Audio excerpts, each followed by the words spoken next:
नमस्कार दोस्तों, स्वागत है आपके अपने चैनल आईएएस एनालिसिस में। मध्यकालीन भारतीय इतिहास के अंतर्गत आज हम लोग बात करेंगे लेक्चर नंबर 15 की, जिसके अंतर्गत आपको जानने के लिए मिलेगा इस फिरोज शाह तुगलक के बारे में। इतिहासकारों के द्वारा इस फिरोज शाह तुगलक को बोला जाता है कि इसमें एक योग्य शासक के जो गुण होना चाहिए, जो अदम्य साहस होना चाहिए, वो बिल्कुल ही इसके अंदर मौजूद नहीं था। क्योंकि किसी भी शासक की योग्यता को, उसके गुणों को, उसके दम्य साहसों को जाना जाता है उसके जो भी नीतियां हैं, प्रशासनिक नीतियां हैं, उसके सैनिक गतिविधियों के माध्यम से जाना जाता है। लेकिन इस फिरोज शाह तुगलक की अगर हम लोग नीतियों की बात करें तो बिल्कुल ही आप कह सकते हैं कि तुष्टीकरण की नीति की राह पे चलता है। सारे ही वर्गों को आप कह सकते हैं कि खुश रखने का प्रयास करता है, जिसके वजह से इसकी प्रशासनिक संरचना कमज़ोर हो जाती है। लेकिन उसी क्रम में दिल्ली का अर्थात कह सकते हैं कि दिल्ली सल्तनत का एक लोक कल्याणकारी स्वरूप भी आपको दिखने के लिए मिलेगा। क्योंकि इसने जनता के लिए जो भी यहाँ पे काम किया, वो काम ठीक है उस समय की जनता के लिए तो बहुत अच्छा था। लेकिन इसका सबसे बड़ा जो दूरगामी प्रभाव पड़ा कि इसने अपने अल्पकालिक लाभों को या फिर अल्पकालिक लाभों के चक्कर में पड़ के अपने दीर्घकालिक हितों से समझौता कर लिया। और फाइनली यहीं से आप देखेंगे कि दिल्ली सल्तनत का टूटना यहाँ पे प्रारंभ हो जाएगा। और इसका सैन्य अभियान भी बहुत कुछ खास नहीं है। मोहम्मद बिन तुगलक के द्वारा जो भी क्षेत्र अलग हो गया था, वैसे क्षेत्रों को ये जीतने का भी प्रयास नहीं करेगा। लेकिन जो इसकी नीतियां हैं, ध्यान रखिएगा, जो भी इसकी नीतियां हैं वो एग्जाम में बार बार पूछा जाता है। तो पूरा का पूरा हम लोग विश्लेषण करने का प्रयास करेंगे कि आखिर वो ऐसा स्टेप क्यों ले रहा है, क्या इसके पीछे कारण है। सारा का सारा जो फैक्ट है, कॉन्सेप्ट है, आपको इस क्लास में समझने के लिए मिलेगा। क्योंकि यहाँ रटाया नहीं बल्कि समझाया जाता है। नए लोग हैं तो चैनल को सब्सक्राइब कर सकते हैं। कोई भी क्यूरी हो तो व्हाट्सएप करें एंड पीडीएफ के लिए इस टेलीग्राम चैनल को ज्वाइन कर सकते हैं। अब यही है तुगलक वंश, जिसे हम लोग कंप्लीट कर रहे हैं। काफ़ी लंबा टाइम पीरियड है इस तुगलकों का। दिल्ली सल्तनत के अंतर्गत देखा जाए तो सबसे जो लंबी अवधि तक शासन करने वाला जो वंश है, यही तुगलक वंश है। और सबसे जो छोटा टाइम पीरियड तक शासन करने वाला जो लोग है, वो यहाँ पे खिलजी था। सब दोनों को हम लोगों ने देख लिया है। तुगलक वंश के अंतर्गत देखिए गयासुद्दीन तुगलक और मोहम्मद बिन तुगलक को हम लोगों ने देख लिया है। अब यहाँ पे तीसरे नंबर का जो शासक आ रहा है, फिरोज शाह तुगलक। अब इस फिरोज शाह तुगलक की टाइम पीरियड को देखिए, 1351 से लेके 1388 तक, अर्थात लगभग देखा जाए तो 37 सालों तक यहाँ पे शासन कर रहा है। अब इतने लंबे समय तक वैसे ही शासक शासन कर सकता है जो तलवार के दम पे करे, सैन्य अभियान के दम पे करे, या फिर दूसरा वैसा शासक करेगा जो जन कल्याण की भावनाओं से युक्त हो, लोक कल्याणकारी भावनाओं से युक्त हो। और जैसा मैंने अभी आपको थोड़ी देर बताया कि इसका कुछ कुछ रूप देखेंगे तो बिल्कुल एक वेलफेयर स्टेट की तरह आपको दिखाई देगा, क्योंकि जनता के हित में बहुत अधिक कार्य करेगा। लेकिन फाइनली इसका राजकोष खाली हो जाएगा और दिल्ली सल्तनत का पतन भी प्रारंभ हो जाएगा। चलिए देखते हैं हम लोग आज किन किन डायमेंशन को कवर करने वाले हैं। सबसे पहले यहाँ पे देख पा रहे हैं जानकारी के स्रोत देखेंगे, क्या क्या इसके रिसोर्स है जानकारी के।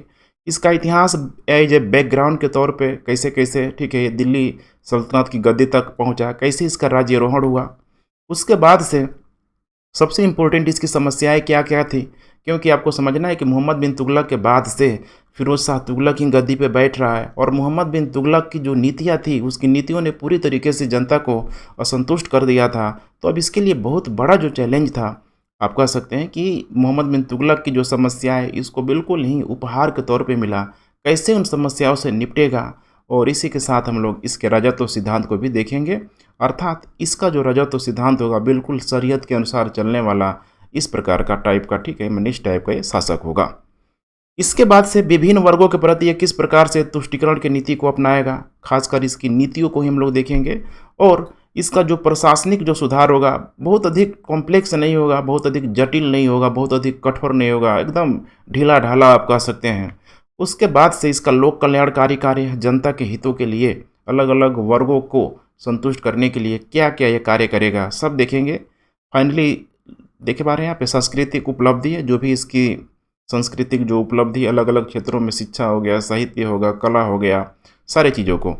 और लास्ट में इसके कुछ अभियान है, खासकर बंगाल अभियान, सिंध अभियान, इसके अलावा उड़ीसा का अभियान भी करेगा, नागरकोट वर्तमान में जिसे कांगड़ा के नाम से जाना जाता है, वहाँ का भी अभियान करेगा। चलिए बारी बारी सब इन सारी चीज़ों को हम लोग कंप्लीट करने का प्रयास करते हैं। तो यही है फिरोज शाह तुगलक, आप लोग यहाँ पे देख पा रहे हैं। अब देखिए यहाँ पे सबसे पहले स्रोत की बात करें तो यहाँ पे जियाउद्दीन जो बरनी है, इसका जो लिखी गई जो बुक है फतवा है जहांदारी, काफ़ी भर भर के इसके बारे में यहाँ पे लिखा गया है, ध्यान रखिएगा। फतवा जहांदारी। दूसरे नंबर में शम्स सिराज के द्वारा जो बुक लिखी गई है तारीख फिरोज शाही, इतिहासकारों के द्वारा इसका भी ज़बरदस्त तरीके से प्रयोग किया जाता है। और तीसरा इसने खुद अपनी आत्मकथा लिखा है, काफ़ी फेमस नाम है फतुहात फिरोज शाही। तो यही तीन ऐसे जो रिसोर्स एग्जाम में बार बार पूछा जाता है और इन्हीं तीनों स्रोतों को आधार बना के हम लोग आज स्टडी करने वाले हैं। चलिए हम लोग नंबर 1 बात करते हैं फिरोज शाह तुगलक। यही है, देख पा रहे हैं, मूल नाम अगर देखा जाए इसका बचपन का नाम कह सकते हैं, मूल नाम कह सकते हैं कमालुद्दीन फिरोज था। प्रीलिम्स में कभी कभी इस तरह का ठीक है तथ्यात्मक चीज़ें दे जाता है तो बड़ी समस्या होती है, इसीलिए एक जगह आप कंपाइल करके देख लेंगे, चीज़ें आसान हो जाती है।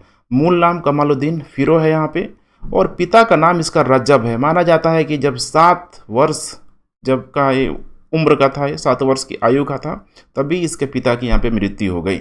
अब इसके पिता को जानना काफ़ी इम्पोर्टेंट है कि इसका पिता कोई और नहीं है बल्कि गयासुद्दीन तुगलक का, ध्यान रखिएगा, भाई है। तो गयासुद्दीन तुगलक का भाई है, तो जब स्वाभाविक सी बात है कि जब उसका पिता मर गया, फिरोज शाह तुगलक का भाई है उसका, तो गयासुद्दीन तुगलक इसका लालन पालन करेगा। अब देखिए गयासुद्दीन तुगलक ने मोहम्मद बिन तुगलक को कितना वेल एजुकेटेड, कितना बेहतरीन शिक्षा दिया था, चाहे साहित्य के क्षेत्र में हो, सैनिक के क्षेत्र में हो।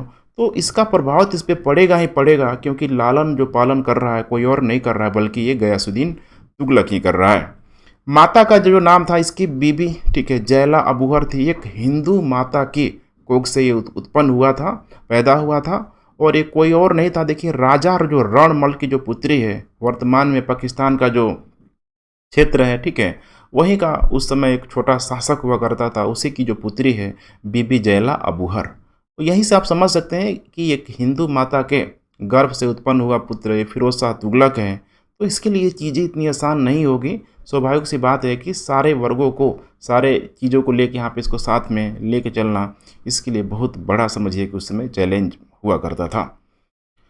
मोहम्मद बिन तुगलक जब शासक बना तो इसको पद दिया गया, चूंकि उसका कजन हो गया, चचेरा भाई हो गया यहाँ पे, तो इसको पद दिया गया अमीर हाजिब। मतलब समझ रहे हैं, दरबारी अधिकारी, दरबार में किस तरीके से मैनेजमेंट करना है, शासक से कौन कौन मिल सकता है, बड़ा इंपॉर्टेंट पद होता था, ध्यान रखिएगा, अमीर हाजिब। तो जब मोहम्मद बिन तुगलक शासक बना तब फाइनली आपको याद होगा कि मार्च 1351 में जब मोहम्मद बिन तुगलक जब थट्टा के अभियान के लिए जाएगा, उसी समय रास्ते में बेचारा, ठीक है, उसको फीवर आ जाएगा और उसी समय वो, ठीक है, उसकी मृत्यु हो जाएगी। तो उसकी मृत्यु के पश्चात देखिए कोई उत्तराधिकारी इस प्रकार का घोषित नहीं किया गया था। अब यहाँ पे इसी समय देखेंगे तो 1351 में ही, मार्च के समय ही इसको आनन फानन में शासक बनाया जाएगा। इसके पीछे कारण यही कि देखिए रास्ते में मोहम्मद बिन तुगलक की मृत्यु हो गई थी, और जब भी उस टाइप के शासक का, फिर कोई भी दिल्ली सल्तनत का अगर शासक होता था, अगर उसकी मृत्यु हो जाती थी विदाउट उत्तराधिकार में, तो समझिए कि जनता में एक गजब का एक अव्यवस्था, सारा लॉ एंड ऑर्डर पूरी तरीके से खराब हो जाता था। उसको बेहतरीन बनाए रखने के लिए, उसको सुचारू रूप से चलाने के लिए तुरंत ही शासक की घोषणा करनी पड़ती थी। और इसीलिए माना जाता है कि जो इसका जो राज्यरोहण हुआ 2 बार हुआ। पहला राज्याभिषेक तो देखिए मार्च 1351 में थट्टा में ही कर दिया गया था, क्योंकि माना जाता है कि उस अभियान के लिए भी गया हुआ था, अर्थात थट्टा का, ठीक है, जो अभियान किया हुआ था मोहम्मद बिन तुगलक के द्वारा, तो साथ में गया था। तो उसी समय इसको आनन फानन में वहाँ का, ठीक है, शासक बना दिया गया था थट्टा में ही। लेकिन अब चूंकि अब मोहम्मद बिन तुगलक की मृत्यु हो गई है, शासक तो उसको थट्टा में बनाया गया है, लेकिन अब दिल्ली में एक होता है ना भव्य राज्यरोहण यहाँ पे होना चाहिए, पूरी जनता के सामने होनी चाहिए, तब जाके लोग मैंने अपने आप को कनेक्ट कर पाते हैं उस शासक से, लगता है कि भाई ये हमारा शासक है। तो इसीलिए इसका दूसरा जो राज्याभिषेक होगा अगस्त 1351 में नई दिल्ली में होगा। और अब मार्च से लेकर अगस्त तक देखिए बिल्कुल ही एक उथल पुथल का दौर होता है। फाइनली अमीर उलेमाओं के द्वारा इसको पुनः नहीं कहेंगे, ठीक है, मैंने इसको गद्दी पे बैठाया जाएगा 1351 में नई दिल्ली में। अब यही चीज़ देखिए अकबर के साथ भी होता है। अकबर का भी राज्यरोहण 2 बार होगा, क्योंकि ठीक है उसकी जैसे ही पिता की मृत्यु हो जाएगी तो आनन फानन में एक बच्चे को यहाँ पे अकबर को भी शासक बनाया जाएगा, फिर दिल्ली में आकर उसका राज्यरोहण होगा। तो इस चीज़ को आपको समझना है कि ऐसा क्यों किया जाता है, ताकि लॉ एंड ऑर्डर पूरी तरीके से मेंटेन रहे। देखिए दिल्ली में 21 दिनों तक उत्सव मनाया गया। अब उत्सव क्यों मनाया जा रहा है, क्योंकि अमीर और उलेमा का, अमीर, ठीक है, समझ रहे हैं आप कि जो भी अमीर जो लोग होते थे मुसलमानों में उनको अमीर ही बोला जाता था, जिनका राजनीतिक जो कद काफ़ी ऊँचा होता था, सामाजिक प्रतिष्ठा काफ़ी ऊँचा होता था। वैसे उलेमा भी होते थे। उलेमा मतलब धार्मिक ग्रंथ आप कह सकते हैं कि धार्मिक चीज़ों को यहाँ पे करने के लिए, जैसे शरीयत वगैरह की व्याख्या करने के लिए, वो सब उलेमा ही होता था। तो दोनों ने ठीक है काफ़ी उत्सव मनाया, क्योंकि उनके ही शासन मतलब उनके ही सहयोग से ये राजगद्दी पर बैठा हुआ था। अब देखिए, इसने उपाधि धारण किया सैयद उस सलातिन, अर्थात खलीफा का इसने अपने आप को नायब में बताया, और अपने सिक्कों पे खलीफा का ठीक है नाम भी उत्कीर्ण करवाया। अब यहाँ से आप समझ पा रहे हैं कि खलीफा का जब नायब घोषित कर रहा है, तो जैसे कि सुल्तान के बाद से सबसे बड़ा जो इम्पोर्टेंट पद होता था वो नायब का पद होता था, उसके बाद वजीर का पद होता था। मैं आपको ठीक है बार बार ये चीज़ में कब से मैं आपको बता रहा हूँ, सुल्तान, उसके बाद नायब, और उसके बाद वजीर का पद होता था। वैसे ही सोचिए, खलीफा का नायब अगर अपने आप को घोषित कर रहा है, तो एक धार्मिक उत्तराधिकारी के रूप में अपने आप को स्टेबलाइज करने का प्रयास कर रहा है। खलीफा ने भी उसको उपाधि दिया, जैसे कासिम उल मोमिनीन का उपाधि दिया। ऐसे चीज़ों को प्रीलिम्स में पूछा जाता है, इसे आप लोग ध्यान से देखिएगा। अब नेक्स्ट देखिए यहाँ पे इसके साथ समस्याएं क्या क्या थी। सर्वप्रथम तो बात करेंगे कि मोहम्मद बिन तुगलक के कार्यों से जो भी असंतोष जो था व्याप्त था। देखिए 5-5 नीतियों को लाया हुआ था मोहम्मद बिन तुगलक ने। चाहे हम लोग बात करें सैनिकों की, किसानों की बात करें, चाहे फिर उसके सैन्य अभियानों की बात करें, चाहे हम लोग अमीर उलेमाओं की बात करें, मैंने उस समाज में मौजूद सारे ही वर्गों को मोहम्मद बिन तुगलक से समस्या थी ही थी। इसीलिए तो बोला गया कि भाई देखो, फाइनली जब मोहम्मद बिन तुगलक की मृत्यु हो गई, तो उसको लोगों से मुक्ति मिल गई और लोगों को उससे मुक्ति मिल गई। तो समझना है कि इसके असंतोष इस फिरोज शाह तुगलक को विरासत में मिला हुआ था। अब सेटिस्फाइड करना जरूरी था उन लोगों को, नहीं तो फाइनली ये ठीक है गद्दी पे इसके लिए रहना इतना आसान नहीं होता। शासन जो व्यवस्था थी पूरी तरीके से लॉ एंड ऑर्डर था, अस्त व्यस्त यहाँ पे हो चुका था। ऑलरेडी देख पा रहे थे उस समय मोहम्मद बिन तुगलक के समय दोआब वगैरह में ठीक है बिल्कुल यहाँ पे एक बहुत बड़ा विद्रोह में देखने के लिए मिला था। किसान और आम जनता में तीव्र असंतोष था, और धार्मिक नीतियों के कारण, चूँकि मोहम्मद बिन तुगलक ने बिल्कुल सेपरेट करके रखा हुआ था, धर्म को राजनीति से अलग करके रखा हुआ था, अर्थात राज्य पे धर्म को बहुत अधिक प्रभावी हावी होने नहीं देता था। इसीलिए तो उसको ठीक है बेकार मुसलमान कितने ही नामों से उस मोहम्मद बिन तुगलक को जाना गया, लेकिन बहुत ही आप कह सकते हैं कि वेल एजुकेटेड शासक था। वो चीज़ों को समझता था कि हमें किस हद तक किसको यहाँ पे ठीक है अधिकार देना चाहिए। अब देखिए, उलेमा और अमीर वर्ग असंतुष्ट थे, और यही कारण है कि अमीर एवं उलेमाओं के सहयोग से ही ये शासन सत्ता को ठीक है स्टेबलाइज कर रहा है, या फिर उस दिल्ली की राजगद्दी पे बैठ रहा है। तो आपको समझना है कि अब इनके लिए वो कार्य करेगा ही करेगा, क्योंकि इन लोगों के द्वारा उसको राजगद्दी पे बैठाया जा रहा है। दूसरी सबसे बड़ी समस्या था कि हिंदू माता की संतान था। याद करिए खुसरो, आपको याद होगा जो खुसरो था, खिलजी वंश का जो अंतिम जो शासक था, खुसरो भी कन्वर्टेड हिंदू था। उसके लिए बहुत बड़ा चैलेंज था एक कट्टर मुसलमान होना, लेकिन फाइनली कन्वर्टेड हिंदू था, ध्यान रखिएगा। तो इस चीज़ को लेकर थोड़ा सा तो उसके मन में लचीलता थी, जिसकी वजह से ठीक है उसको उस समय के जो भी विद्वान थे, इतिहासकार थे, क्रिटिसाइज किया जाता था उसको। अब देखिए, हिंदू माता की संतान है फिरोज शाह तुगलक, तो इसके साथ एक बहुत बड़ी समस्या थी कि कट्टर मुस्लिम दिखने की इसके साथ राजनीतिक बाध्यता थी। अदरवाइज इसको बार बार ठीक है लांछन लगाया जाएगा इसके ऊपर, भाई तुम हिंदुओं का फेवर ले रहे हो। देखेंगे तो इसकी नीतियों में एक कट्टरतापन का भी यहाँ पे भाव दिखाई देगा, और उस कट्टरतापन के जो भाव के जो पीछे सबसे बड़ा जो कारण है, इसका राजनीतिक कारण है। इसीलिए बोला जा रहा है ना कि इसने क्या किया, अपने अल्पकालिक हितों से दीर्घकालिक लाभों के पूरी तरीके से अपने आप को वंचन कर लिया। इसको आपको समझना है कि क्यों कर रहा है, राजनीतिक बाध्यता थी, क्योंकि नहीं करता तो फाइनली शायद उस राजगद्दी पर बैठना इसके लिए आसान नहीं होता। दिल्ली सल्तनत से जो भी पृथक जो क्षेत्र थे, इसको प्रयास इसने नहीं किया कि भाई पुनः हम एक बड़ा सैन्य अभियान करें, मोहम्मद बिन तुगलक टाइप को एक बड़ा ठीक है सैन्यों को यहाँ पे भर्ती करें, आसपास के क्षेत्रों को जीत ले। खासकर जो पहले कभी दिल्ली सल्तनत का अंग हुआ करता था, जैसे दिल्ली का, बंगाल का एरिया हो गया, सिंध का एरिया हो गया, गुजरात का एरिया हो गया, राजस्थान का एरिया हो गया, ऐसे बहुत सारे क्षेत्रों को देखेंगे तो इसने ठीक है जो जो शासक पहले सेपरेट हो गए, बिल्कुल ही एक उदार नीति अपनाएगा कि जाओ भाई अलग हो गया, कोई टेंशन नहीं है हमको, जितना है हम उसी पे अपना मैनेजमेंट करने का प्रयास करेंगे।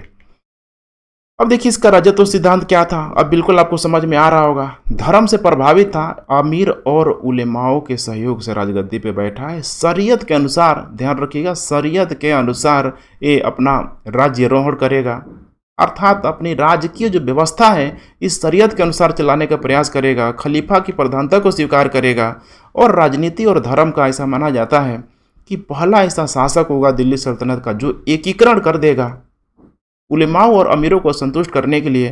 पहले भी देखिए शासक है, चाहे हम लोग बलबन की बात कर लें, अलाउद्दीन खिलजी की बात करें, मोहम्मद बिन तुगलक की बात कर लें, लेकिन इन शासकों ने मुस्लिम धर्म को मानते हुए राजनीति से धर्म को पृथक रखा। लेकिन अब ये क्या कर रहा है, तो राजनीति और धर्म को, अर्थात राज्य पे, आप ऐसे समझिए, राज्य पे धर्म का पूरी तरीके से हावी हो जाना किसी भी राज्य के लिए अच्छा नहीं होता है। आप इतिहास उठा के देख लीजिए, जब जब ऐसा हुआ है, यूरोप में भी आप देखेंगे, वहाँ पे जब ईसाई धर्म का जब आगमन होगा तो ईसाई धर्म राज्य पे पूरी तरीके से हावी हो जाएगा, जिसकी वजह से शासक नाम मात्र का शासक हो जाएगा।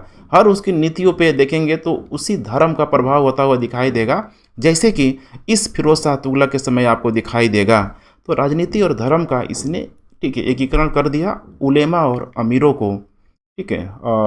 आप कह सकते हैं कि इनको सहयोग देने के लिए, इनकी आवश्यकताओं को पूरा करने के लिए, या फिर मोहम्मद बिन तुगलक के समय, ठीक है, जो भी इनको वंचन का शिकार होना पड़ा था उसको करने के लिए।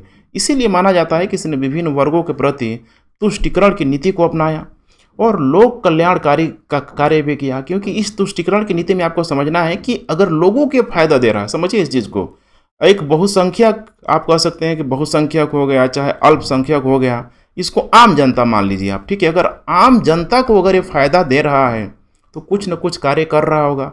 और वही जो कुछ न कुछ जो कार्य है वर्तमान में, जिसको एक वेलफेयर स्टेट माना जाता है। देखिए कितना शानदार हमारे संविधान में डीपीएसपी को यहाँ पे लाया गया है, राज्य के नीति निर्देशक तत्वों को लाया गया है। किस लिए लाया गया? ताकि राज्य का, ठीक, एक कल्याणकारी स्वरूप, वेलफेयर स्टेट यहाँ पे आ सके।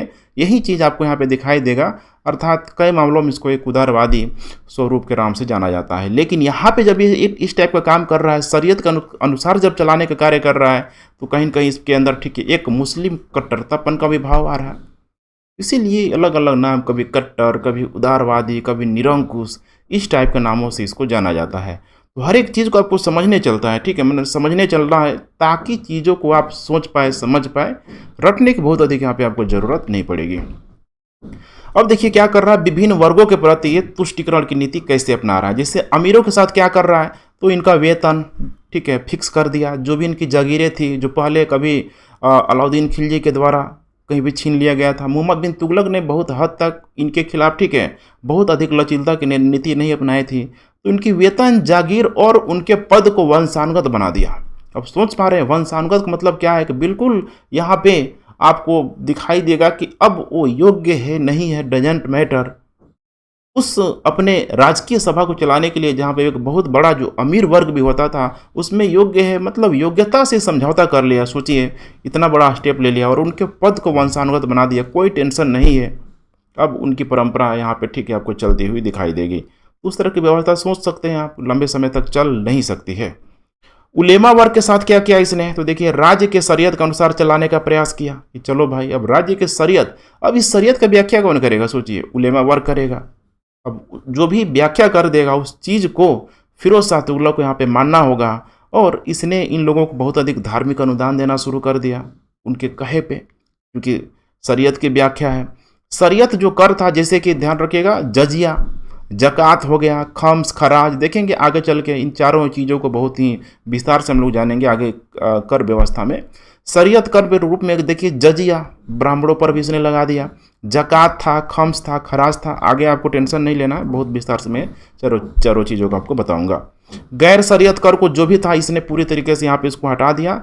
कुल मिला के यहाँ पे आप समझने की कोशिश कीजिए, देखने की कोशिश कीजिए कि इसने राज्य का जो धर्मनिरपेक्ष स्वरूप पर ही चोट कर दिया, अर्थात इसके वजह से इसका प्रशासनिक जो ढांचा था पूरी तरीके से कमज़ोर होने लगा और राज्य कमज़ोर होने लगा। और फाइनली एक दिल्ली सल्तनत का बहुत बड़ा जो कारणों के रूप में इसकी नीतियों को जाना जाता है, फिरोज शाह तुगलक की।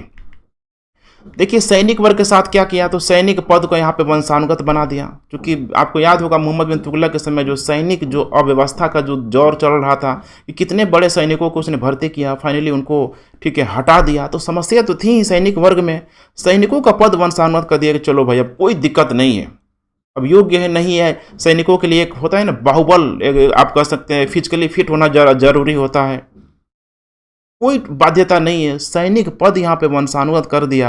और अब वेतन के बदले पहले वेतन दिया जाता था, वेतन बहुत ही शानदार सिस्टम होता है, लेकिन अब देखिए वेतन के बदले इनको जागीर भूमि दिया जाने लगा। अब समझिए राज्य के पास उतनी भूमि कहाँ आ जाएगी कि एक एक सैनिकों को उतना भूमि दिया जाएगा, लेकिन इसने यहाँ पे दिया, इस चीज़ को आप समझना है। और हुलिया एवं दाग प्रथा का त्याग कर दिया। सैनिक व्यवस्था को शानदार सुचारू रूप से चलाने के लिए, चाहे हम लोग अलाउद्दीन खिलजी की बात करें, अलाउद्दीन खिलजी के साथ साथ ठीक है, चाहे हम लोग यहाँ पे मोहम्मद बिन तुगलक की बात करें, देखिए हुलिया एवं दाग प्रथा का वो लोग कठोरता से पालन कर रहा था। लेकिन अब हुलिया एवं दाग प्रथा का त्याग करने का मतलब है कि यहाँ पे एक ही सैनिक दो वेतन उठा सकता है, या फिर उसका बहुत अधिक मिसयूज कह सकते हैं कि इक़्तिदारों के द्वारा यहाँ पे किया जा सकता है। दाग देख रहे हैं ना, मैंने घोड़ों को भी साथ यही है कि एक घोड़ा लीजिए, ठीक है, अवध के क्षेत्रों में आप वहाँ का वेतन उठा लीजिए, राजस्थान के क्षेत्रों से उठा लीजिए। समस्या है ना यहाँ पे, क्योंकि यहाँ पे जो भी प्रथा था यहाँ पे त्याग कर दिया गया, तो बहुत बड़ा एक समस्या का कारण था। अर्थात सैनिक व्यवस्था इससे क्या हो रही है, उसकी पूरी तरीके से कमजोर हो रही है। यहाँ तक बोल दिया कि कोई सैनिक है अगर किसी युद्ध अभियान में अगर खुद अच्छा में वृद्ध है उतना ठीक है, उस पर बाहुबल वाली बात नहीं है, तो अपने किसी उत्तराधिकार को भेज दे, अपने बेटा को भेज दे, दामाद को भेज दे, दास को भेज दे, अपने कुछ नहीं तो एजेंट को भेज दे, तो माना जाएगा कि सैनिक वर्ग उसका पूरी तरीके से चल रहा है। अर्थात उसको सैनिक में माना जाएगा ना, उसको सेवानिवृत्त नहीं माना जाएगा, माना जाएगा कि उसका वंश अभी भी चल रहा है। तो इतना लचील जो नीति है ना, ये हमेशा ही राज्य के लिए खतरनाक होगा, और यही तो चीज़ हो रहा है।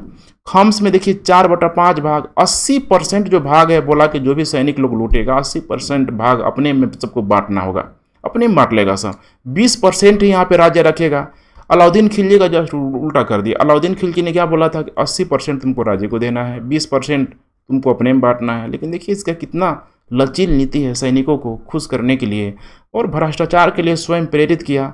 अर्थात ठीक है, सैनिक में सिलेक्शन होने के लिए ठीक है कुछ मापदंड पूरा करना होता था, उसमें कुछ मुद्रा उन ठीक है लोगों को या फिर उन घोड़ों को भी दिया गया, जो कि ठीक है आप कह सकते हैं कि भ्रष्टाचार को बढ़ावा देने के लिए यहाँ पे दिया गया। कुछ टंका दे दिया गया कि जाओ, अगर तुम पास नहीं हो पा रहे हो तो फिर जो भी अधिकारी नियुक्त कर रहे हैं उनको दे दोगे तो तुम पास हो जाओगे। तो माना जाता है कि सैनिक वर्ग में तो एक बहुत बड़ा भ्रष्टाचार आ गया इस फिरोज शाह तुगलक के समय। उसी समय यहाँ पे देखेंगे इतलाक प्रथा भी लाया गया। ये बहुत इंपॉर्टेंट है। इतलाक प्रथा क्या है, तो ये सिपाहियों को वेतन प्राप्त करने के लिए जो राजकीय जो सिपाही होते थे इनको अपना वेतन इसी इतलाक प्रथा के तहत यहाँ पे दिया जाता था। ये एक हुंडी था, हुंडी समझ रहे हैं ना, मतलब हुंडी था ये एक आप पत्र के रूप में आप समझ सकते हैं कि जाइए इस हुंडी को लेकर जाइए, एक पत्र के रूप में जाइए। जैसे कि आज वर्तमान में गवर्नमेंट के द्वारा बहुत टाइप का हुंडी यहाँ पे चलाया जाता है, जैसे एक पी नोट भी आप लोगों ने नाम सुना होगा, ठीक है, ये भी कहीं ना कहीं एक हुंडी का ही रूप है यहाँ पे कि गवर्नमेंट यहाँ पे जारी कर रही है। गवर्नमेंट को जब पैसे की जब ठीक है लगता है कि ज़रूरत है तो कोई ना कोई गवर्नमेंट हुंडी जारी कर ले, अपना कुछ टाइप का यहाँ पे नोट जारी कर दे, लोग खरीदे कि भाई आज आप खरीदो इसको। मान लीजिए 100 रुपये का गवर्नमेंट जारी कर रही है, बोल रही है कि देखो भाई तुमको अभी वर्तमान में खरीदोगे तो 100 रुपये का जो मूल्य का तुमको 90 रुपये मिल जाएगा। 2 साल बाद अगर तुमको इसको भुनाओगे तो तुमको 100 रुपये मिल जाएगा या फिर 110 रुपये मिल जाएगा। तो लोग खरीदते हैं, तो तत्काल जो सरकार की जो ज़रूरतें हो जाती है वो पूरा हो जाती है। तो आपको इस टाइप को यहाँ पे समझना होगा। हुंडी राजकीय सिपाही को वेतन प्राप्त करने का एक माध्यम था और इसको बोला गया इतलाक प्रथा।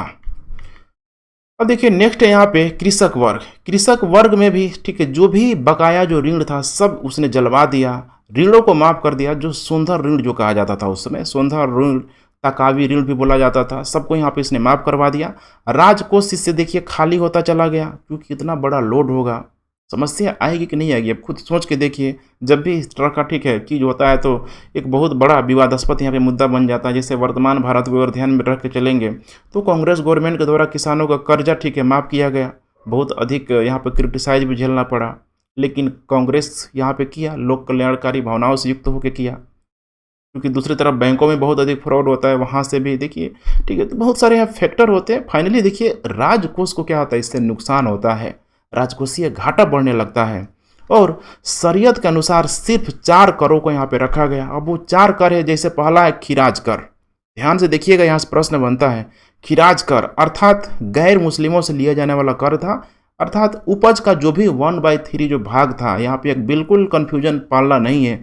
खिराज कर मुस्लिमों में नहीं बल्कि गैर मुस्लिमों में, जो भी उस समय हिंदू हो गया, बुद्ध हो गया, ठीक है, या फिर जैन कह लीजिए, चूँकि उस समय यही 3 धर्म मूल रूप से यहाँ पे मौजूद थे।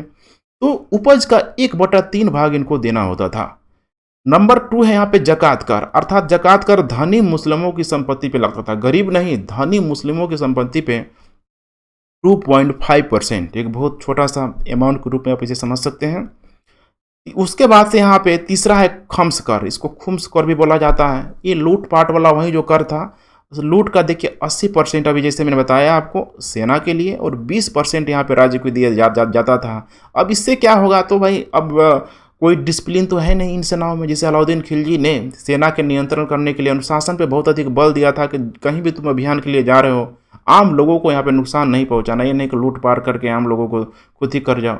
यहाँ उस टाइप का आपको दिखाई नहीं देगा। एक अव्यवस्था का भी कहीं न कहीं आपको लहर, ठीक है, इन सैनिकों की वजह से आपको दिखाई देगा। क्योंकि लूट पाट में लोग क्या करते थे, कभी कभी कई बार अपने लोगों को लूट के, ठीक है, या फिर अमीरों को लूट के, तो समस्या थोड़ी बहुत थी यहाँ पे इस चीज़ को लेके। चौथे नंबर पे है जजिया कर। अब इस जजिया कर को और अधिक आपको अच्छे से यहाँ पे ध्यान देना है। देखिए जजिया कर गैर मुस्लिम कर था, ठीक है, धार्मिक कर माने गैर मुस्लिम और गैर धार्मिक कर था, कोई धार्मिक कर नहीं था, मुस्लिमों को नहीं देना होता था। तो फिर इसमें, ठीक है, इसका इतिहास कहाँ से है थोड़ा समझने का प्रयास कीजिए। सर्वप्रथम देखिए मोहम्मद बिन कासिम के द्वारा लाया गया था, और जब उस समय ही लाया गया था तो इसमें ब्राह्मण, स्त्री, बच्चे, विक्षिप्त, अपाहिज सब यहाँ पे मुक्त थे। और अभी तक देखेंगे तो फिरोज शाह तुगलक के पहले तक यही नियम चल रहा था कि जजिया कर लगेगा, जो भी गैर मुस्लिम लोग हैं लगेगा, ठीक है, मैंने धार्मिक कर भी नहीं है, गैर धार्मिक कर के रूप में इसको, ठीक है, लगाया गया। लेकिन यहाँ से अब फिरोज शाह तुगलक के समय से आपको एक बहुत बड़ा चेंज देखने के लिए मिलेगा, क्योंकि प्रथम शासक था जिसने ब्राह्मणों पर ये लागू कर दिया। सोचिए, ब्राह्मणों पर लागू कर दिया, अर्थात फिरोज शाह तुगलक अपनी कट्टरतापन को दिखावा करने के लिए, ऐसा माना जाता है कि बहुत सारे ब्राह्मणों को जिंदा भी उसने डलवाया।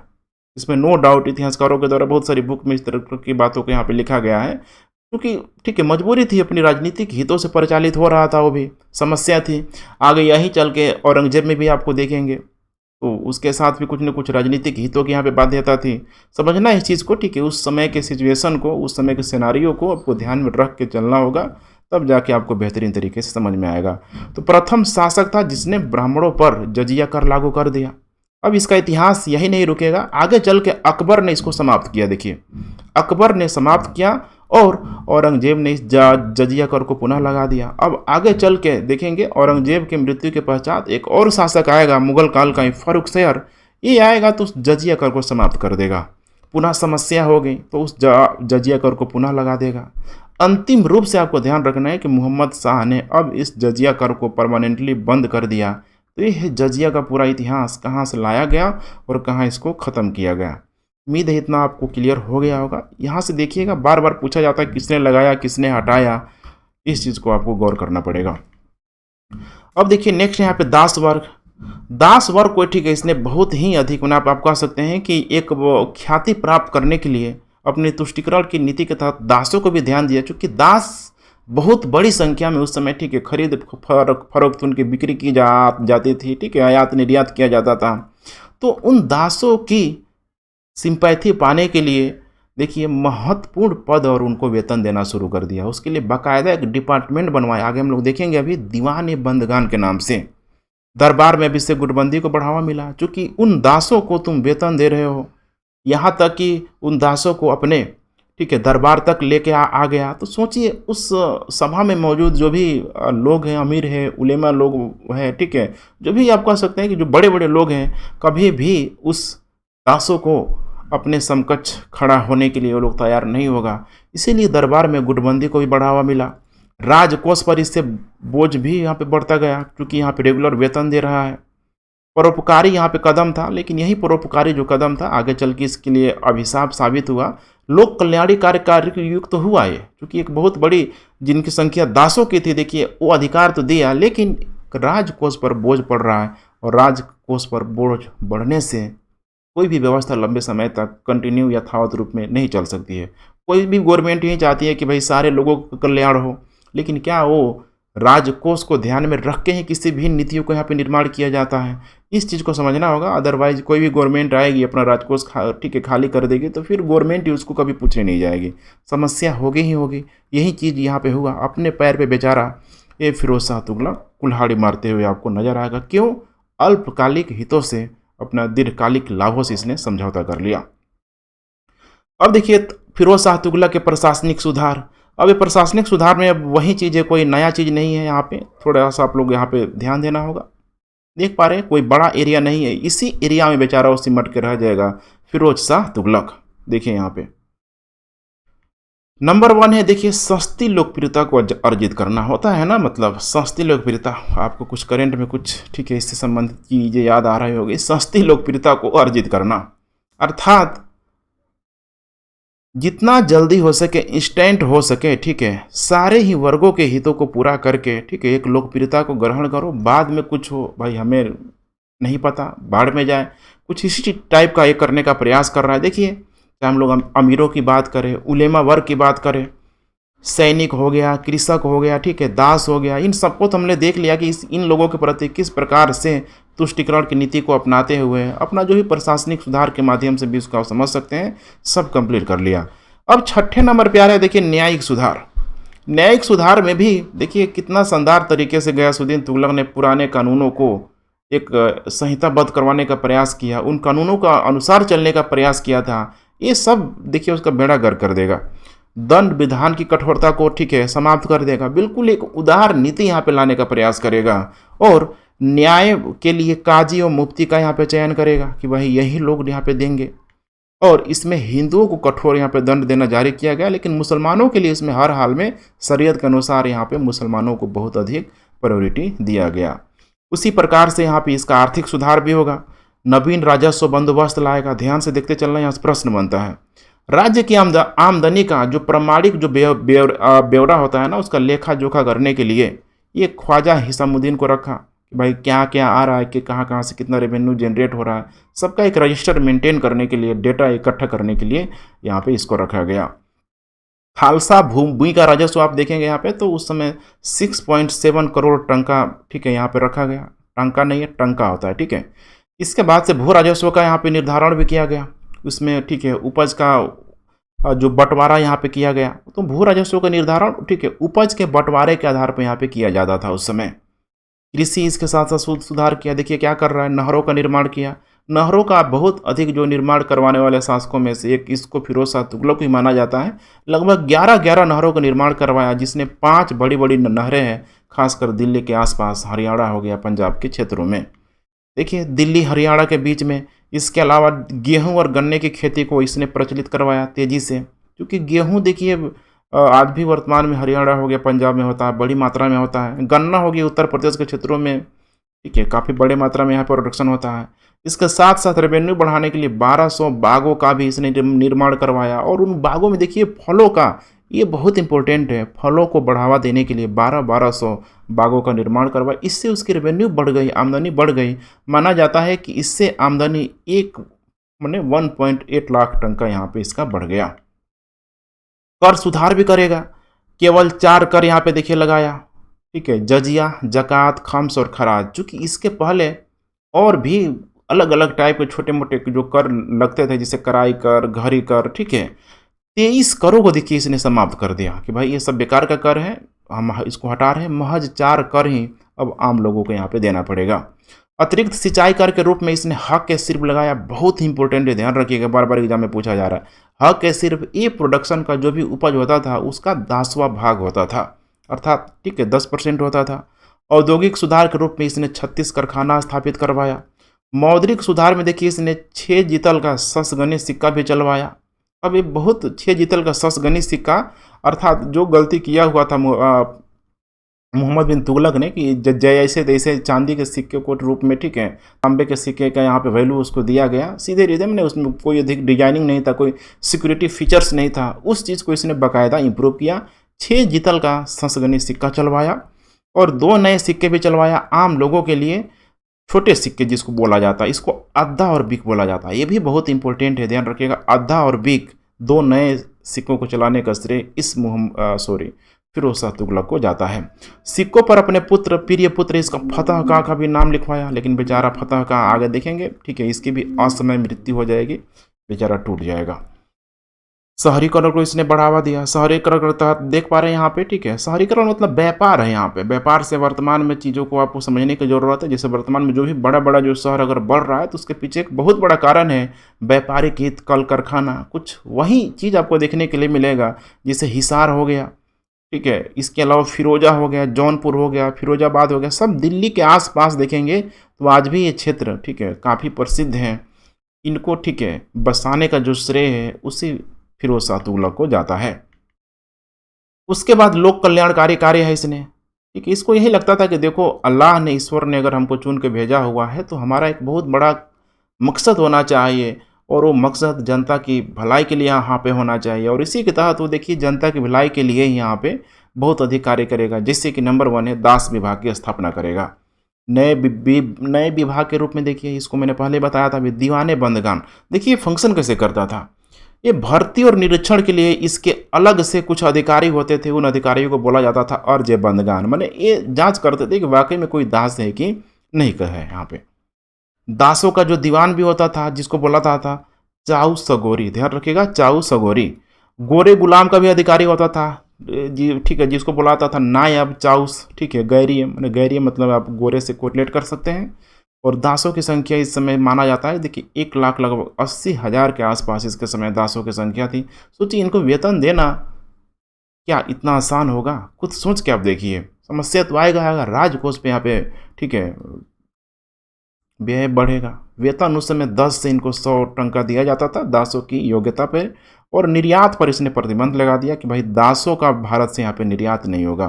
तो कुल मिला के यही था, देखिए, ठीक है, अपने आप को एक लोक कल्याणकारी स्वरूप से युक्त कर रहा है, ठीक है, राजकोष वगैरह, ठीक है, भले डैमेज हो रहा है, भाड़ में जाए, लेकिन कम से कम इन लोगों को फायदा हो रहा है, इसकी वजह से हम कह सकते हैं कि लोक कल्याणकारी स्वरूप है यहाँ पे। दूसरा है रोजगार दफ्तर, बेरोजगार व्यक्तियों को काम देने के लिए। जैसे आज भी बहुत सारे जो स्टेट गवर्नमेंट है, ठीक है, जनरली लोगों को पता नहीं होता है, ठीक है, रोजगार भत्ता दिया जाता है, बिहार में हो गया, यूपी में हो गया, ठीक है, और भी बहुत सारे स्टेट में दिया जाता है। लेकिन इतना समस्या है कि बेरोजगारी भत्ता के लिए अगर अप्लाई करने जाएंगे तो पता चलेगा कि जितना बेरोजगारी भत्ता नहीं मिल रहा है उससे अधिक कहीं, ठीक है, बीच में यहाँ पे घूस खिलाना पड़ जाता है, तो समस्या होता है। लेकिन जागरूक होने के नाते वर्तमान में तो बहुत अधिक डिजिटलाइज यहाँ पे, ठीक है, दौर है, यहाँ पे आपको करना चाहिए, अगर आप इसके इलाइजेबल है तो करना चाहिए। इस दफ्तर में पंजीकृत यहाँ पे किया गया और आवश्यकता अनुसार उन्हें रोजगार भी यहाँ पे उपलब्ध कराया गया। देखिए क्या कर रहा है यहाँ पे, दीवान ए खैरात। दूसरा है दान विभाग की यहाँ पे स्थापना किया गया। अनाथ विधवाओं, गरीबों के भरण पोषण के लिए, ठीक है, बाकायदा देखिए कितना बड़ा लोक कल्याणकारी है, इससे बड़ा तो कोई कार्य यहाँ पे हो ही नहीं सकता है कि इनके लिए पूरे तरीके से देखभाल करने के लिए करवा रहा है। और इसी के तहत, ठीक है, एक और छोटा सा डिपार्टमेंट बनाया गया था जिसके तहत अनुदान के रूप में जो मुस्लिम, जो गरीब, जो, ठीक है, कन्याएं थी उनका विवाह भी कराया जाता था। देखिए सामूहिक जो विवाह का जो कॉन्सेप्ट है आपको यहाँ से बहुत स्पष्ट आपको दिखाई देगा। पीछे भी जो कुछ शासक है उन लोगों ने भी करवाया है, अब यही तो प्रमोट हो रहा है, अर्थात सामूहिक विवाह का कॉन्सेप्ट आपको देखने के लिए मिलेगा। इसके साथ साथ इसने दीवाने, ठीक है, इस्तिहाक यहाँ पे बोला जाता है। पेंशन विभाग, जैसे वर्तमान में गवर्नमेंट पेंशन देती है, पेंशन किसको मिलता है? गरीब लोगों को, सॉरी, जो भी सेवानिवृत्त जो लोग हैं गवर्नमेंट के, जो भी, ठीक है, जो भी अथॉरिटी, जो संस्था है उसके तहत जो भी, ठीक है, सेवानिवृत्त हुए हैं, तो यहाँ पे भी निर्धों और, ठीक है, निर्धनों और वृद्धों को यहाँ पे सामाजिक सुरक्षा दिया जा रहा है। जैसे आज वर्तमान में कई प्रकार की पेंशन योजनाओं को भी भारत सरकार के द्वारा चलाया जा रहा है, जिसमें लगभग, ठीक है, जिनका भी उम्र 60, 65 साल, 70 साल है, उसमें, ठीक है, पुरुष है, महिला है, वृद्ध, उनको यहाँ पे दिया जाता है। तो ये तो बहुत अच्छा काम हुआ। दारुल सफा या सिफा खाना, देखिए क्या है, यहाँ रोगियों को निःशुल्क चिकित्सा और भोजन की यहाँ पे, ठीक है, व्यवस्था की जाती थी। देखिए कितना बड़ा ये सब काम करवा रहा है। ठीक है, फिरोज शाह तुगलक, आपको सोचने की यहाँ पे ज़रूरत है। और शिक्षा मदरसों का भी निर्माण करवाएगा, जिससे कि मदरसों, इसमें उच्च शिक्षा दिया जाता था इसके समय। और मकतब, जैसे आज वर्तमान में प्राइमरी शिक्षा है, इस पर प्राथमिक शिक्षा को यहाँ पे बढ़ावा देने के लिए किया जाता था। इसके साथ साथ कुछ कुछ इसकी कल्चरल, ठीक है, उपलब्धि भी है, जैसे संस्कृति को उपलब्धि के रूप में देख पा रहे हैं। वास्तुकार दीवाने विजारत था, ध्यान रखिएगा, एक डिपार्टमेंट हुआ करता था दीवाने विजारत, उसका हेड था मलिक गाजी साना। ये बहुत बड़ा आर्किटेक्ट हुआ करता था, क्योंकि माना जाता है कि उस समय जो भी डिजाइनिंग, जो, ठीक है, अगर कहीं पे घर वर बनवाना होता था, बड़ी महल बनवाना होता था, बाकायदा डिजाइनिंग करवा के वो लोग, होता है ना, जैसे आज वर्तमान में कि किसी भी एरिया को अगर डेवलप करना है तो उसका आर्किटेक्ट बनवाना बहुत ज़रूरी है, उसका नक्शा बहुत बनवाना ज़रूरी है। किसी को घर बनवाना है, ठीक है, तो उसका आर्किटेक्ट किस प्रकार का घर बनेगा, क्या क्या उसकी संरचना होगी, तो बाकायदा जो भी, ठीक है, इसको यहाँ पे काम करवाना होता था, पूरा पूरा अपना वो डिटेल्स लेके जाता था, मैप के माध्यम से लेके जाता था। ये जब मलिक गाजी साहना जब उसको अप्रूव कर देता था, तो ठीक है, राजकोष से धन का पूरी तरीके से वितरण कर दिया जाता था। तो कुछ इसी टाइप का है यहाँ पे वास्तुकार, ध्यान रखिएगा, दीवाने बिजारत। 300 नवीन नगरों की यहाँ पे स्थापना करवाया, जिसमें 4 नगर ऑलरेडी आप जान चुके हैं, फतेहाबाद हो गया, हिसार, फिरोजपुर और जौनपुर और फिरोजाबाद, ठीक है, ध्यान रखिएगा। यहाँ पे अब, ठीक है, फतेहाबाद नहीं हो, ठीक है, हिसार होगा, फिरोजपुर, जौनपुर और यहाँ पे फिरोजाबाद। प्रमुख मस्जिद के रूप में देखिए काली मस्जिद का निर्माण करवाया इसने, खिड़की मस्जिद है, बेगमपुरी मस्जिद, कला मस्जिद। ये कभी कभी देख मैचिंग करने के लिए यहाँ पे दे देगा, ठीक है, मैचिंग करने के लिए इसे दे देगा, तो थोड़ा सा आपको यहाँ पे ध्यान रखना पड़ेगा। उसके बाद देखिए यहाँ पे खान जहां तेलंगानी क्या ये मकबरा भी बनवाया, और इस मकबरे की तुलना बड़ा इंपॉर्टेंट है जेरूसलम में निर्मित उमर के मस्जिद से किया जाता है। तो वहीं जेरूसलम में जो बिल्कुल ही, ठीक है, इजराइल कह लीजिए, सीरिया कह लीजिए, जिसको लेकर, ठीक है, आए दिन ये जो न्यूज में बना रहता है दोनों में, ठीक है, कि ये भाई हमारा है, हमारा है, तो ध्यान रखिएगा जेरूसलम, ठीक है, सॉरी, ठीक है, इजराइल और पैलेस्टीन है, ठीक है, सीरिया नहीं, सीरिया तो थोड़ा सा दूर चला जाएगा, तो इजराइल और पैलेस्टीन। हरियाणा के हिसार में स्थित देखिए यहाँ पे है गुर्जर प्रेम महल की खोज किया गया। बड़ा इंटरेस्टिंग कहानी, माना जाता है कि देखिए दिल्ली से जाता था इस, ठीक है, हिसार क्षेत्रों में, चूँकि पूरा जो इलाका था मैदानी उस समय इलाका था, ये बहुत बड़ा जंगल के एरिया हुआ करता था। धीरे धीरे इसकी सफाई कर दी गई। आगे जब, ठीक है, एंशियंट हिस्ट्री आप लोग पढ़ेंगे या फिर आप लोगों ने पढ़ा होगा तो आपको पता होगा कि सिंधु से लेकर पूरा बंगाल तक देखेंगे तो घना जो जंगल जो मैदानी इलाकों में हुआ करता था, सारे जंगलों को काट के पूरा पूरा मैदानी इलाका कर दिया गया, जो आज एक बहुत बड़ा उपजाऊ प्रदेश यहाँ पे बन के है यहाँ पे। तो इन्हीं क्षेत्रों में जाता था वो शिकार करने के लिए, शिकार करने जाता था तो उन जंगलों में, ठीक है, उन जंगलों में एक बंजारिन से माना जाता है कि उसको, ठीक है, प्यार हो गया।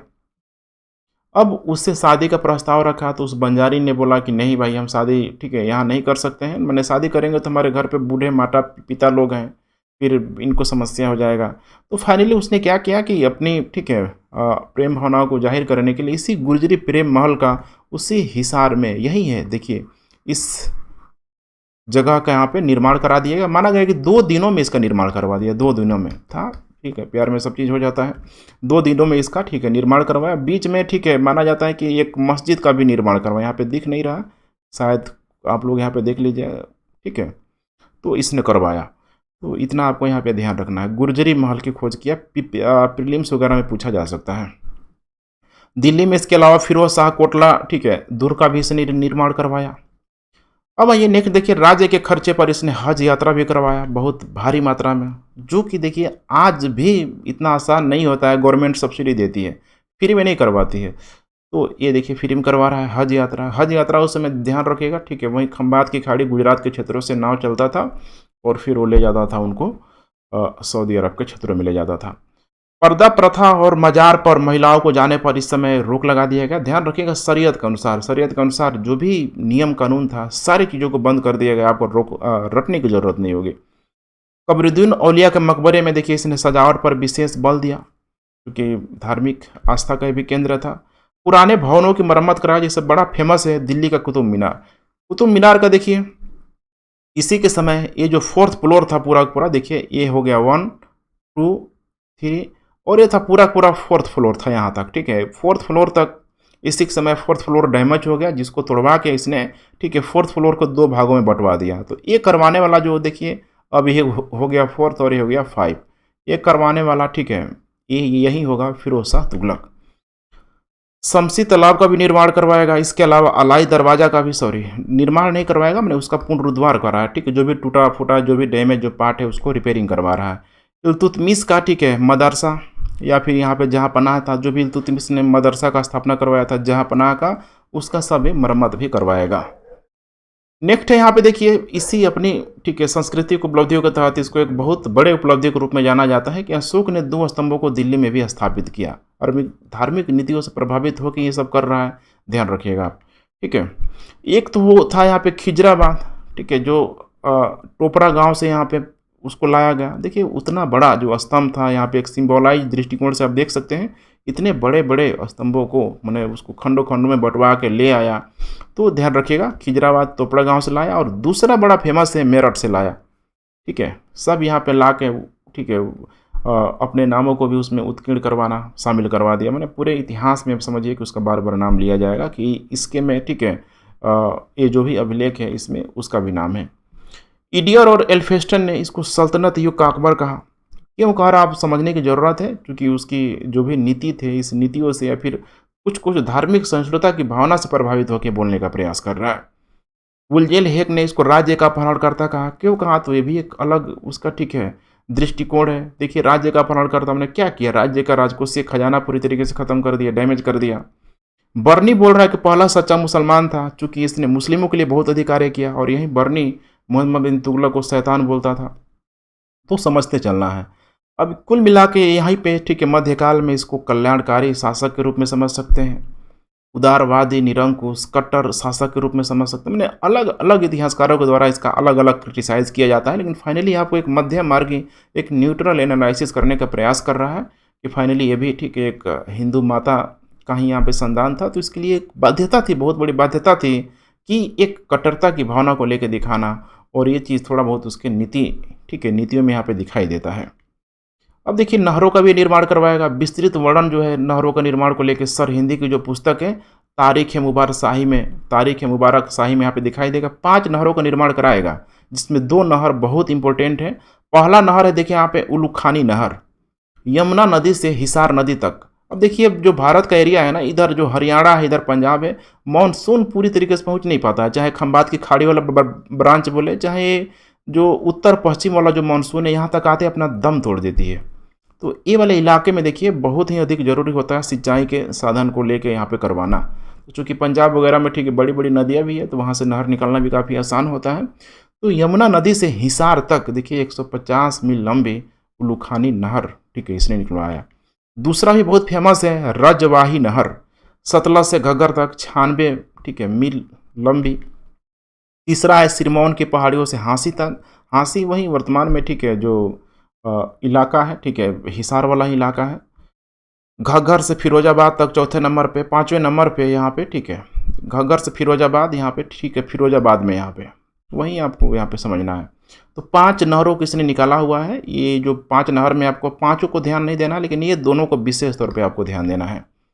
अकबर ने आगे चल के इन नहरों को, ठीक है, मरम्मत करवाया, और शाहजहाँ के समय अगर देखेंगे तो दिल्ली के आसपास के क्षेत्रों में बिल्कुल नहरों का जाल बना दिया जाएगा। तो बिल्कुल एक कंटिन्यूटी आपको बनाए रखना है। बीच में आप खंड खंड में पढ़ते हैं तो समस्या आती है, रटने लगते हैं आप। बिल्कुल देखिए कंटिन्यू आप रखेंगे तो फिर एक लिंकअप बना रहेगा, एग्जाम किसी भी प्रकार का तोड़ मरोड़ का भी पूछेगा तो आप जवाब देने की स्थिति में रहेंगे। उसके बाद से, ठीक है, इसका कुछ अभियान है, बहुत ही लचर अभियान। माने इसकी सैनिक व्यवस्था इतनी कमज़ोर हो चुकी थी कि इतिहासकारों के द्वारा बोला जाता है कि दिल्ली सल्तनत का एक भ्रष्ट कुव्यवस्था वाला जो सैनिक हुआ था, इसी फिरोज शाह तुगलक के समय हुआ था। तो बंगाल अभियान करेगा, 1353 में आक्रमण करेगा, और वहाँ का शासक होगा शमसुद्दीन इलियास शाह होगा। जाके एक किला में छुप जाएगा, जिस किले का नाम है इकदला किला। उस किले को फतह नहीं कर पाएगा। याद करिए, जिसे अलाउद्दीन खिलजी से शासकों ने चित्तौड़ का किला, रणथंभौर का किला, जो बहुत, ठीक है, अज्ञेय किला टाइप का था, उसको जीत लिया, लेकिन ये इकदला किले को जीत नहीं पाया। 6 महीना तक घेरा डाल के रहा, फाइनली, ठीक है, वापस आ गया। किले पर अधिकार करने पर असफल रहा। फिर से पुनः 1359 में जब देखेगा कि इसका जो पुत्र सिकंदर शाह जब उस बंगाल की गद्दी पर बैठेगा, तो पुनः अटैक के लिए जाएगा। चलो भाई, अब कम से कम मेरी स्थिति अनुकूल होगी, लेकिन बेचारा वहाँ से असफल होकर, पराजित होकर, मुंह की खा के, देखिए दिल्ली सल्तनत का सुल्तान बंगाल के शासक से हार से आ रहा है। अब इससे बड़ा बेशर्मी क्या हो सकती है। समझना है आपको। सिंध में भी गया, वहाँ पे भी असफल हुआ। माना जाता है कि जो शमसुद्दीन इलियास शाह का जो भूत था इसका पीछा नहीं छोड़ रहा था, बेचारा यहाँ भी असफल हो गया। तीसरा यहाँ पे जाएगा जाजनगर उड़ीसा में। वहाँ का जो शासक था भानुदेव तृतीय को माना जाता है कहीं लिखा है परास्त किया, कहीं लिखा है परास्त नहीं किया, लेकिन कुल मिला के जो उड़ीसा का एक बहुत बड़ा जो हेरिटेज, समझ रहे हैं ना, मतलब धार्मिक जो प्लेस है, पुरी के जगन्नाथ मंदिर को ध्वस्त किया। देखिए इसने पुरी के जगन्नाथ मंदिर को ध्वस्त किया, तो कोई ठीक है ध्वस्त कब करेगा, जब शासक हार जाएगा। फाइनली भानुदेव तृतीय यहाँ पे माना जाता है कि हारा होगा। नागरकोट पे, वर्तमान में जो हिमाचल प्रदेश कांगड़ा का जो इलाका है, वहाँ पे 1351 में राजा, ठीक है, उसमें कटोच राय रूपचंद्र था। 6 महीने तक उसका भी, ठीक है, घेरा डाला पूरी तरीके से। फाइनली उसने आत्मसमर्पण कर दिया। और उन राजू, ठीक है, हिमाचल प्रदेश में वही जो आप कह सकते हैं कि ठंडी जो मरुस्थल वाला क्षेत्र है, वहाँ पे जो जामबानियों को इसने परास्त किया। लगभग 6 महीने तक बेचारा इसको, ठीक है, फंसा रहा, काफ़ी इसको डैमेज भी, ठीक है, झेलना पड़ा। फाइनली वहाँ से ज्वालामुखी मंदिर के पुस्तकालय से, ठीक है, पुस्तक, बहुत सारा पुस्तक लाया। माना जाता है कि इस ज्वालामुखी मंदिर को बहुत अधिक नुकसान नहीं पहुंचाया, ठीक है। अब खैर अलग अलग मत है, लेकिन वहाँ के पुस्तकालय से बहुत सारा पुस्तक लाया और उन पुस्तकों को, ठीक है, फारसी में अनुवाद करवाया, जिनकी संख्या मतलब लगभग लगभग 1300 के आसपास थी। 1300 ग्रंथों को वहाँ पर उठा के लाया गया। उसके लिए, ठीक है, अपाउद्दीन द्वारा, ध्यान रखिएगा नाम, अपाउद्दीन द्वारा, ठीक है, इसका ट्रांसलेशन किया गया, फारसी में करवाया गया, जिसको बोला गया दलायत फिरोज शाही। तो याद रखिएगा, दलायत फिरोज शाही और कोई नहीं बल्कि हिंदू धर्म ग्रंथों को ही जो ज्वालामुखी मंदिर से लाया गया था उसकी का, ठीक है, अनुवाद के रूप में आप इसे समझ सकते हैं। अब देखिए लास्ट में बेचारा इसकी अब मृत्यु भी हो जाएगी, ठीक है, बूढ़ा हो गया था। अंतिम दिन इसका बड़ा ही दुखद पूर्ण रहा, क्योंकि 1300, ठीक है, 74 में उसका उत्तराधिकारी जो पुत्र था ऑलरेडी घोषणा किया था, देखिए फतेह खां, जिसका सिक्कों पे नाम उत्कीर्ण करवाया था, बेचारा उसकी मौत हो गई। 1387 में इसका दूसरा पुत्र, ठीक है, खनजहाँ भी मर गया और लगभग 80 वर्ष की आयु में सितंबर 1388 में ये भी बेचारा, ठीक है, बूढ़ा होकर मर गया। तो कुल मिला के देख रहे हैं, मर गया और यहीं हौज खास में, ठीक है, वर्तमान में वहीं जो दिल्ली का जो हौज खास में, वहीं पे इसका, ठीक है, एक यहाँ पे देख पा रहे हैं कब्र मकबरा इसको यहाँ पे बना दिया गया है। कुल मिला के यही कहानी थी। देखिए पूरा पूरा हम लोगों ने कंप्लीट कर लिया फिरोज शाह तुगलक को। ऐसे पढ़ने में देखिए थोड़ा समय लगता है, मैं बार बार बोलता हूँ, लेकिन एक बार अगर आप इस प्रक्रिया से गुजर जाएंगे तो आप रटने की प्रक्रिया से बच जाएंगे, बल्कि चीज़ों को लिंक करेंगे। प्रीलिम्स या फिर मेंस आपको कहीं भी दिक्कत नहीं होगा। इंटरव्यू में भी चीज़ों को आप बहुत अपनी, ठीक है, बारीकी से अपने एनालिसिस पद्धति के माध्यम से, विश्लेषण पद्धति के माध्यम से इंटरव्यू बोर्ड के साथ आप रख सकते हैं, शेयर कर सकते हैं। चलिए फ्रेंड्स, वीडियो पसंद आ रहा तो अपना फीडबैक देते रहे एंड थैंक्स फॉर वॉचिंग। जय हिंद।